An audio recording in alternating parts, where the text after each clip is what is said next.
안녕하세요. 헤어 컬러 스킬업 완전 이해하기. 저번 시간에 이어서 오늘은 44페이지부터 46페이지까지 설명을 할 거고요. 그리고 44페이지, 그러니까 큰 단락 2번에서 거기에 또 다시 작은 단락 2번에 대해서 설명을 먼저 하면서 시작을 하겠습니다. 여기 제목을 보시면 산성염료 탈염, 그러니까 코팅 체인저를 말하는 거예요. 코팅, 왁싱, 헤어 매니큐어를 했던 그 모발에 표피에 흡착된 염료를 제거를 하는 거죠. 근데 이것은 이제 환원 탈색이라기보다 산화 탈색보다는 환원 탈색에 가까운 거예요. 그래서 모발을 환원을 시켜서 표피에 붙은 제품을 밖으로 이제 벗겨내는 거죠. 비포를 보면 그린 계열, 레드 계열, 오렌지 계열이 있는데 이 세 가지 색 모두 코팅 체인저 제품으로 탈염을 했는데 오른쪽 이제 애프터를 보시게 되면 다 이렇게 색감 특유의 초록색, 빨간색, 오렌지색이 많이 없어졌죠. 그런데 100% 다 빠지는 건 아니고요. 한 90%, 그러니까 10% 정도는 잔류를 하는 것 같아요.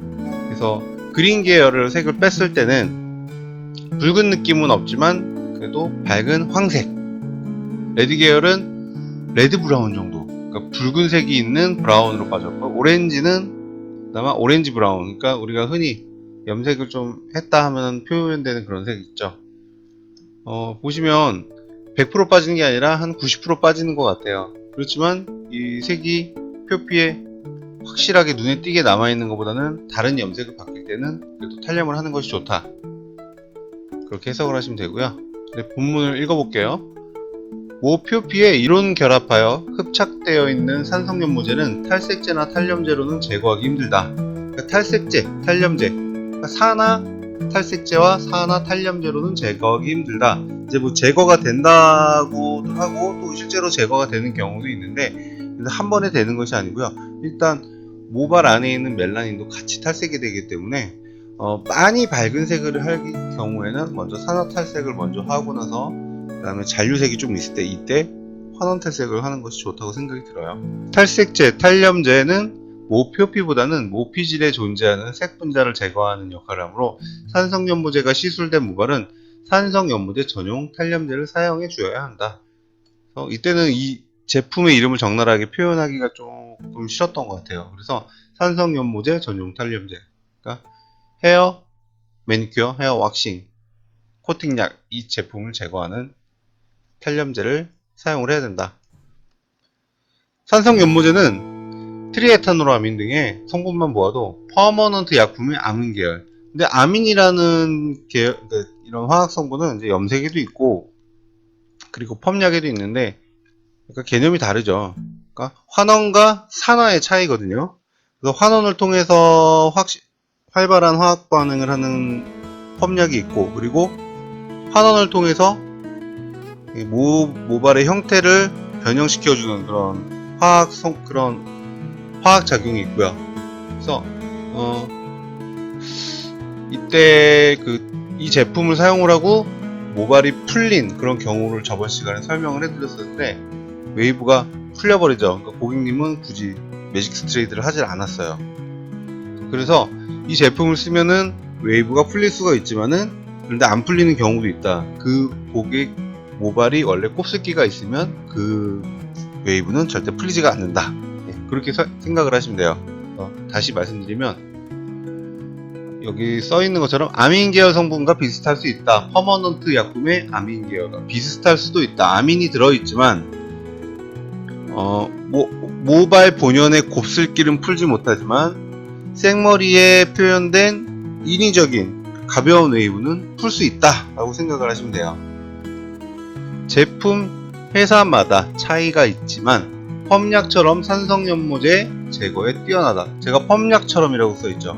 펌약처럼 무슨 말이냐면 펌약이 모발에 흡착되어 있는 이런 매니큐어 산성연모제 성분을 잘 빼내요.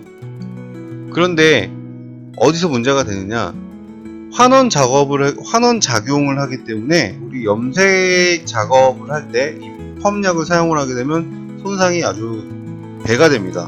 그래서 이 왁싱을 빼야 되는데 전용 탈염제가 없어서 펌약으로 탈염을 하고 나서 그 다음에 염색을 하면 모발은 정말 흐물흐물한 옥수수 수염처럼 돼버리는 거죠. 그래서 어쨌든 펌약은 특별한 경우, 아주 특별한 경우 아니면은 이 탈염할 때 쓰시면 안 됩니다. 근데 그것도 펌약 나름이죠. 근데 요 부분은 댓글을 주시거나 이제 궁금한 점이 있으면은 제가 요도 영상을 만들어 볼게요. 자, 계속 읽어보겠습니다. 다만 퍼머넌트 웨이브 스타일을 연출한 모발에 사용하게 되면 스트레이트 현상이 생길 수도 있으니 주의해야 한다. 제가 경험을 했던 거기 때문에 이렇게 서술을 해놨고요. 말씀드리지만 퍼머넌트 웨이브 스타일, 그러니까 원래 곱슬이 없는 경우, 곱슬이 없는데 억지로 웨이브를 했던 사람들은 이 제품을 쓰면 머리가 풀린다. 알고 계십시오? 그리고 본연의 자연 곱슬은 안 풀린다. 자, 여기 밑에 별도로 표기를 해놓은 게 있는데, 현재 출시된 제품만큼 뛰어난 제거력을 지닌 약품은 없는 것으로 추정된다. 이런 이렇게 산성 연모제만 빼줄 수 있는 코팅 체인저가 이제 몇 개 회사가 있었어요. 그런데 레드북에서 만든 제품이 가장 많이 팔렸던 것 같고, 저도 제일 많이 사용을 했던 것 같습니다. 자, 세 번째 단락, 산화제 혼합 비율. 자, 이제 이 탈염제 산화제 혼합 비율이라고 되어 있는데, 그러니까 탈색약이나 탈염제나 이제 산화제를 혼합을 해야 되잖아요. 여기 보시면 블랙 클렌징 2대1에서 4대1. 뭐냐면 산화제가 좀 양이 많은 거겠지, 당연히. 2대1에서 4대1까지. 근데 이 레시피는 탈색약을 사용할 때도 이 레시피를 쓰기도 하고요. 가루 타입의 탈염제 사용 시 산화제는 과산화수소이며 탈색제 사용 시 비슷하거나 좀 높여 혼합 비율을 활용하면 된다. 근데 탈색약도 마찬가지죠. 혼합 비율, 그러니까 과산화수소가 좀 비율이 높아야죠. 안 그러면 빨리 건조되기 때문에 다 말라버려요. 이 가루 타입의 탈염제도 수분이 건조돼 버리면 작용은 멈춰버려요. 단 액상 타입의 탈염제는 제조법에 1대1 기준으로 설명하고 있다. 레드북 컬러 체인저 얘기 참 많이 하네요. 제가 이 제품을 많이 언급하는데, 액상 타입의 탈염제는 제조법, 그러니까 1대1 기준으로 설명되고 있다. 그 제품만의 그 레시피는 따로 있다. 그런 뜻이고요. 그리고 이 산화제는 일단 화학 반응을 일으킬 수 있는 활성산소를 일으키고 화학 반응을 일으켜서 표백력을 극대화시키는 그런 화학 제품이지만, 그래도 기본적으로 대부분의 성분은 물이에요.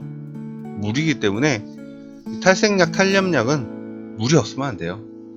그래서 수분량이 어느 정도 보충돼야 되고 비율이 수분이 더 훨씬 높아야 된다. 그렇지만 산화제 비율이 낮으면 순간적인 표백력은 강하지만 지속적인 표백력은 약하고, 산화제 양이 많을 경우 순간적인 표백력은 약하지만 지속적인 표백력은 강하다. 그래서 수분이 꼭 필요하다. 그런 뜻입니다. 저저번 시간에도 아마 제가 말씀을 드렸는데, 이 얘기가 정말 저는 항상 주의하는 뭐 그런 거기 때문에 자꾸 언급을 하게 되네요. 자, 이번 45페이지로 넘어가 볼게요. 3번, 이제 큰 단락 3번입니다. 탈색제와 탈염제의 적절한 순차적 활용. 그러니까 교차해 가면서 사용을 하는 거죠. 교차해 가면서. 탈색제와 탈염제 이 두 가지 모두 필요한 경우가 있다. 혼합 활용이란 제품을 섞어서 사용하는 것을 뜻하기도 하지만, 그러니까 번갈아 가며 순차적 방식으로 사용하는 것을 뜻하기도 한다. 이 두 가지 약품을 교차하여 사용하는 경우는 아주 검고 짙으며 염색 분자가 큰 연모제, 그러니까 이때 해나 오징어 먹물 등등 탈염이 잘 안되는 또는 장기간 검정색으로 세치 커버 시술을 받은 모발에 사용하기 적합하다. 그 원리를 정확하게 표현하자면, 탈염제로 검정 산화 연모제를 파괴하고 탈색제로 멜라닌 색소 파괴와 파괴단 염료를 더 파괴하여 모발 밖으로 배출시키는 원리다. 파괴라고 썼는데 표백이 맞아요. 파괴는 좀 제가 이펙트를 강하게 표현을 한 것 같은데요. 어쨌든 염료를 표백하는 거나 파괴하는 거나 마찬가지입니다. 장기간 검정산화 염료가 모발에 침투한 상태라면 염료 분자의 양과 크기는 엄청나다는 뜻이며 한두 번의 탈염으로는 해결하기가 어렵기 때문이다. 그러니까 오랫동안 검정 염색을 주기적으로 한 사람들이나 해나나 오징어 먹물을 꽤나 좀 어느 정도 한 사람들은 이게 잘 안 빠지죠. 붉은색이나 어두운 짙은 색이 잘 안 빠지죠. 그래서 힘이 들기 때문에 이럴 때 탈색제 탈염제를 순차적으로 교체하면서 사용을 하면 좋다 라는 뜻이고요. 약품마다의 차이가 있지만 파우더 타입의 탈염제와 탈색제는 혼합하여 사용할 수 있지만 파우더 타입의 탈색제와 액상 타입의 탈염제는 혼합을 피하는 것이 좋다. 혼합 시 약성분의 화학작용으로 인해 문제가 생길 수 있어 주의해야 된다. 그러니까 액상 타입 레드북 컬러 체인저와 탈색약 혼합을 끌어오릅니다. 안 끌어올 때도 가끔 있어요. 그런데 끌어오르는 경우가 되게 많아요. 정말 깜짝 놀랍니다. 자, 이제 이미지를 볼게요. 해나 염색 모발의 순차적 탈염 시술 이라고 되어 있죠. 해나 염색 모발 및 짙은 검정 염색 모발 순차적 탈염 시술. 짙은 검정 염색 모발이라고 했지만 이 짙은 검정 염색 모발 오징어 먹물을 검정색으로 오래 했다던가 아니면 셀프로 집에서 검정색을 오래 했다던가 아니면 해나 염색을 또 주기적으로 했다던가 하여튼 굉장히 잘 안 빠지는 탈염이 잘 안 되는 모발 그 모발을 순차적으로 한다 사용을 하면 될 것이다. 그래서 여기 보시면 1회부터 6회까지가 있습니다. 1회부터 6회까지가 이렇게 되어 있는데 사실상 말하면 요즘으로 치면은 탈색 2번 정도면 충분히 많이 밝아져요. 그런데 이 책을 만들 때 그 시대라고 하긴 좀 그런데 그때의 개념들이 어떤 개념이냐, 탈색을 했을 때 손상이 된다. 이거는 요즘엔 당연하게 받아들이고 손상이 탈색을 했는데 손상됐다고 해서 그거를 클레임을 걸거나 굉장히 민감하게 받는 사람은 많이 없을 텐데 이때만 하더라도 펌어를 해야 된다라는 그런 개념이 굉장히 강하던 시대이기 때문에 탈색을 하기 전에 클리닉을 꼭 해야 된다던가 탈색을 했는데 손상이 되면 안 된다라던가 이런 개념들이 있었어요. 또 겁을 냈고 또 미용사들도 자기네에서 하는 시술을 충분히 약간 포장을 해야 되기 때문에 일단 이때는 저도 손상에 대한 그 스트레스가 굉장히 커서 되게 안전하게 시술을 하자. 손상이 되지만 그래도 엄청난 손상을 주지 않기 위해서 안전한 시술을 하게 하자. 그런 뜻에서 6회까지 했고요. 지금 같으면 2번이면 이 결과물을 얻을 수 있을 것 같아요. 자, 한번 그래도 설명을 해볼게요. 첫 번째, 탈염 시술을 했습니다. 근데 색상이 거의 변화가 없죠. 왜냐하면 해나 염색도 했겠지만 이 모발 속에 멜라닌도 굉장히 많이 누적이 되어 있을 거고 검정 짙은 염색도 누적이 되어 있을 거고요. 그렇기 때문에 탈색약으로는 거의 변화가 없고요. 이제 두 번째 탈염을 했더니 명도가 2에서 3레벨까지 밝아진다. 조금 밝아진다. 근데 멀리서 보면 붉은 어두운 색이죠. 그래서 약간은 빠졌지만 이게 탈색까지는 되지 않았다. 3회차 이제 이번에는 탈색 시술을 했어요. 탈색약을 사용을 했더니 명도 7번. 그러니까 밤색 정도 중간 밝기 붉은색이 느껴지는 명도 7레벨까지 밝아집니다. 그런데 색이 붉다 보니까 이제 요런 색을 원하는 손님이 많이 없었던 시절이었던 것 같아요. 그래서 4회차 탈염 시술을 했습니다. 탈염 시술을 했더니 그래도 탈염약을 썼는데 8에서 9까지는 명도가 톤업이 됩니다. 왜냐하면 탈염도 그 전에 2번 했었고 탈색 시술까지 했기 때문에 이제 모발이 약해진 거예요. 그래서 염료라든가 그리고 이런 그 탈염제의 그 표백력이 표피 안까지 쉽게 이제 침투하고 또 쉽게 표백이 되는 거예요. 자, 그래서 5번째도 탈염 시술을 했더니 많이는 안 밝아져도 그래도 염료가 굉장히 많이 빠졌어요. 그래서 붉은색이 조금 덜하게 되었습니다. 이게 사진상 이런데 실제로 보면 붉은색이 많이 빠져 있었어요. 그리고 6번째 탈색 시술 한 번 더 합니다. 이랬더니 우리 스케일 차트의 13레벨 정도까지 밝아진 것 같아요. 이 상태라면 붉지 않은 갈색은 충분히 표현할 수 있습니다. 그래서 애쉬 브라운인데 붉지 않은 색상은 충분히 표현을 할 수가 있습니다. 그래서 6번 시술을 했고요. 이 6번이라는 시술을 이거는 이 사진을 찍기 위해서 이제 모다발을 좀 크게 해서 만들어 사용을 했는데, 실제 사람 모발에 하게 되면 이 6번을 하루 만에 다 하기는 너무 벅차죠. 그래서 이틀이나 3일 간격으로 나눠서 하면 고객님이 모발이 좀 안전할 거예요. 물론 그 2회, 3회 이 격차를 시간을 주고 하면은 더 모발이 좀 안전할 거라고 저는 믿습니다. 그리고 실제로 격차를 주고 한 모발이 좀 더 안전했던 것 같아요. 짙은 검정 염색 및 헤나 염색 등 탈염 시술이 어렵다는 것은 대부분의 헤어 디자이너들이 알고 있을 것이다. 또한 내추럴한 자연 갈색을 바꾸기는 더욱 힘들다. 그 이유는 헤나의 짙은 염색 분자는 입자가 굵고 짙으며 모 표피까지 색 분자가 분포되어 있다. 표피에도 염료가 붙어 있다는 겁니다. 이게 뭐 성분이 이때만 해도 철로 만든 성분이다, 화학 성분이고 금속성 성분이다 라고 말이 많았는데, 이런 염료는 다 이렇게 이런 우리 몸에 좋지 않은 곳에서 다 추출을 하는 걸로 알고 있습니다. 슬프지만 하지만 예쁘게 되죠. 그래서 하는 거죠. 염색마다 원료 차이에 따라 여러가지 상황이 발생하지만 한두 번의 탈염 시술로는 색 변화는 거의 없으며 탈색 1, 2회 시술로도 검붉은 색까지만 변화시킬 수 있다. 말씀드리지만 안전하게 했을 때, 약을 순하게 사용을 했을 때 거기까지만 변화시켜서 하고 있다는 거지, 요즘같이 그냥 적당히 좀 강하게 탈색을 하면 한 두어 번 정도면 충분히 밝아진다. 예, 그런 뜻이고요. 이런 경우는 탈염제와 탈색제 모두 효력이 필요한데, 탈염제의 짙은 검정 염색 분자를 잘게 파괴하고 탈색제를 이용해 멜라닌 색소까지 파괴하여 모발 밖으로 그 파괴된 색소를 배출하고 협액 효과를 주어야 한다. 순차적인 시술을 통해 탈염 후 탈색 또는 탈염 이외 후 탈색 한 번, 이 같은 방법으로 진한 검정 염색 분자를 제거해야 된다. 하지만 손상이 크다. 그러므로 클리닉에 좀 더 신경 써야 하며, 이런 시술은 고객에게 권하지 않는 것이 좋다. 너무 과하게 하는 거니까 권하지 않는 것이 좋다. 저도 과하게 해서 힘들게 해봤지만 고객들한테 하라고 권하고 싶진 않아요. 고객님들이 굉장히 힘들어 하고요. 실질적으로 오랫동안 하게 되면 고객님도 지쳐요. 그래서 심적으로도 조금 기분이 안 좋을 수도 있고, 그래서 최대한 고객이 힘들지 않는 게 저는 좀 중요하다고 생각을 합니다. 자, 이번엔 46페이지고요. 46페이지는 장기간 새치 모발의 순차적 탈염 시술입니다. 자, 아까 위에는 헤나였죠. 이번에는 장기간 새치 염색 모발의 순차적 탈염 시술이라고 되어 있죠.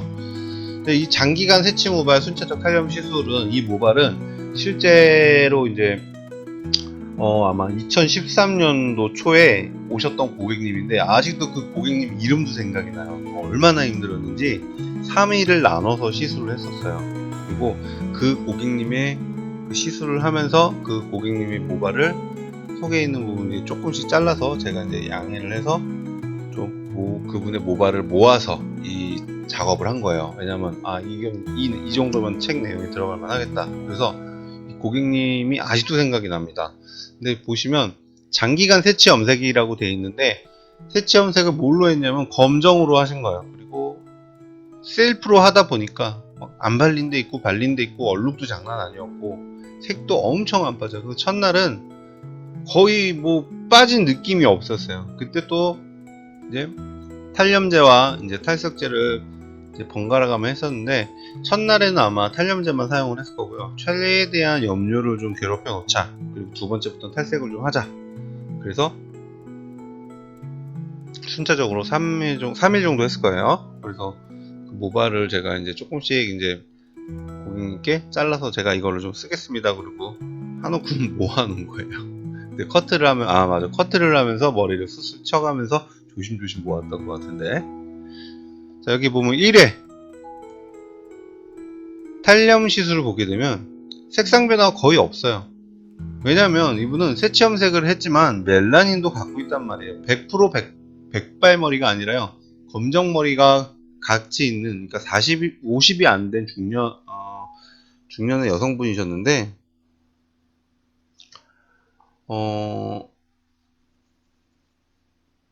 너무 검정색으로 한번 하다 보니까 계속해서 이제 하신 것 같아요. 그래서 2회 탈염 시술했더니 2회 때는 명도 2레벨까지 올라갑니다. 그러니까 한 레벨 올라간 거예요. 근데 이게 미세하게 아주 미세하게 찍혀 보이기 때문에 사진상 보면 잘 안 보이죠. 그냥 저만 느꼈던 거예요. 그런데 사진을 찍고 이제 살짝 비교해보니까 조금 밝아진 것 같아서 이거 사진을 올려놓은 거고요. 그리고 이제 세 번째 탈염 시술, 이게 아마 첫날을 세 번째까지 했는데 이때 별로 큰 변화가 없어서 고객님도 이거 머리 안 빠지나요 하고 걱정을 했던 기억이 나는데, 그때 저도 좀 짜증이 났었어요. 너무 안 빠져서. 자, 3회차 탈염 시술 명도 3레벨까지 올라간다. 3레벨까지 올라갔지만 그냥 블랙에서 2단계 올라간 거예요. 그러니까 염료만 조금 건드려 놓은 거지 색이 빠진 건 아니에요. 그래서 2회차 시술, 아마 며칠 있다 오셨던 것 같은데, 2회차 시술부터 이제 셀프 염색을 조금 과하게 한 분들의 그 피해 현상이 좀 나오는데요. 탈색을 했더니 그래도 명도 5레벨까지 올라갑니다. 그런데 탈색을 했기 때문에 올라간 거고요. 여기 5회째 또 탈색을 한 번 더 했더니 보시면 이제 조금씩, 여기 보시면 얼룩이 이렇게 보일 거예요. 여기 제가 말씀드리지만 이게 모발을 조금 모아서 커트를 하면서 조금 모아서 합쳐갖고 한 건데도 이렇게 얼룩이 설명이 드러나요. 근데 실제로 시술했을 때는 얼룩이 엄청 났어요. 정말 짜증이 날 정도로. 그래서 어쨌든 명도 7레벨까지 올라갑니다. 탈색을 2번째 했더니. 그리고 다시 이 상태에서 탈염 시술했더니 조금 더 밝아져요. 근데 멜라닌 표백 땡긴 것이 아니기 때문에 많이 안 밝아져도 염료가 조금 빠지니까 조금 밝아지는데, 얼룩 보세요. 얼룩 착 드러나죠.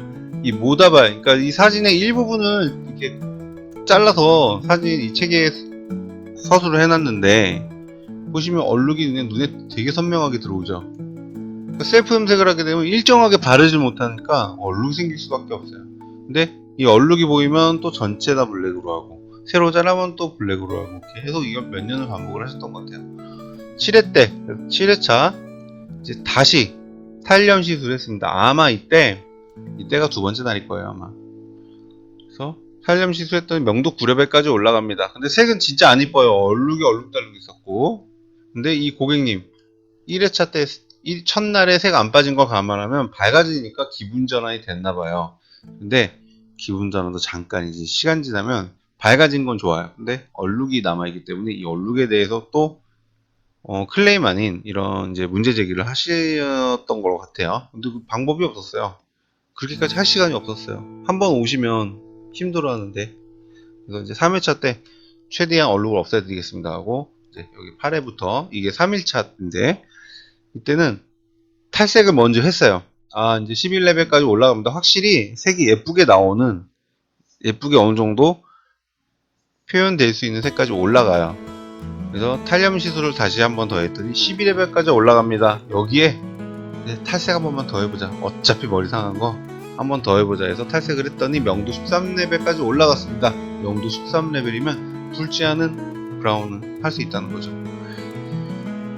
이게 2013년도에 제가 이제 해드린 손님의 모발을 또 이제 그 2013년 좀 그 후에, 시술 후에 조금 이따 이제 이걸 책으로 만들었는데, 보시면 이때는 이제 3일간 총 10번의 교차, 순차적인 탈색, 탈염 시술을 했지만, 지금 같으면 탈색 그냥 2번으로 화끈하게 뺄 수 있을 것 같아요. 그런데 그렇게 빼나 10번을 하나 모발 상태는 비슷할 거예요. 어쨌든 과한 화학약이잖아요. 이 화학약으로 시술 때는 10번을 했으니 엄청 손상이 됐겠죠. 지금 같은 경우는 강한 탈색약을 사용해서 하기 때문에 손상이 또 엄청 될 거고요. 이래나 저래나 어둡게 오래 하신 분들은 밝게 하려면 상할 거를 각오를 하셔야 돼요. 장기간 세치 커버 시술 시 검성 염색 입자는 모발 속에 쌓이고 쌓여 점점 짙어지게 되며, 그 기간이 길고 사용된 검정 연모제의 종류에 따라 짙어짐은 더욱 심해진다. 이런 경우 최선의 방법은 탈염 시술보다는 모발을 잘라내는 것이 더 현명할 수가 있다. 현명할 수 있다란 뭐냐면, 그냥 염색을 하지 말고 참다가 잘라내고 새롭게 밝게 염색을 하든가, 아니면 백발로 사시든가, 이제 그런 선택이 더 낫다 이거죠. 하지만 고객이 모든 것, 손상 등등 모든 것을 감안하고 시술을 원할 때는 시술 시간과 기간을 길게 잡아 순차적으로 탄염제와 탈색제를 사용하여 탈염 시술을 해주어야 한다. 장기간 세치 염색 시술을 받은 모발은 해나 연모제 같은 천연 염색을 한 경우보다 더욱더 짙으며 색 빠짐이 어렵기 때문에 시술 전 신중함을 잃어서는 안 된다. 특히 시술 전 고객과의 상담 시 많이 밝고 선명한 색을 권하는 것을 피해야 하며, 설사 고객의 눈높이가 높더라도 충분히 설명을 하여 적당한 색상을 표현할 수 있게 유도하여 상담해야 된다. 그만큼 색이 안 빠지기 때문에 손상을 감안을 하더라도 이제 시술이 끝나고 모발이 많이 손상이 돼 있으면 사람인지라 클레임을 걸 수가 있어요. 그래서 되도록 밝고 예쁜 색을 권하는 것보다 최소한의 색을 권하시는 게 좋아요. 내 예상에 뭐 1부터 한 5까지 정도 되는 색이 나올 것 같지만 고객님은 10을 원하겠죠. 그러면 우리는 4나 3 정도밖에 안 될 것 같다. 그래도 하시겠냐? 그러면은 과감하게 시술 동의서에 사인을 받고 시술을 하시면 됩니다. 그만큼 이제 장기간 세치 염색을 하거나 어둡게 하면은 탈염 작업이 굉장히 힘들다는 거예요. 그렇지만 결국 이렇게 끝까지 포기하지 않고 하게 되면 결국은 색은 다 빠집니다. 물론 머리 또한 상하고요. 그래서 이런 이제 선택은 고객님과 헤어 디자이너 선생님들이 마음이 잘 합이 맞아야죠. 저도 이렇게 어두운 머리 한 부분들은 1년에 한두 명씩은 꼭 오시는데 별로 이렇게 밝게 하란 말 안 해요. 그리고 조금만 밝게 하고 손상될 수 있고, 그리고 고데기를 하고 다니시면은 찰랑찰랑하게 예쁜 색으로 보이게 할 수 있지만 아무것도 안 하시면 부해지고 엉킵니다. 그래서 기초적인 손질을 꼭 해주세요 라고 합니다. 이렇게 해서 탈색과 탈염에 대한 내용을 이제 마무리했고요. 다음 시간도 또 재미있는 그 페이지를 이용해서 재미있는 설명을 하겠습니다. 좋은 밤 되세요. 감사합니다.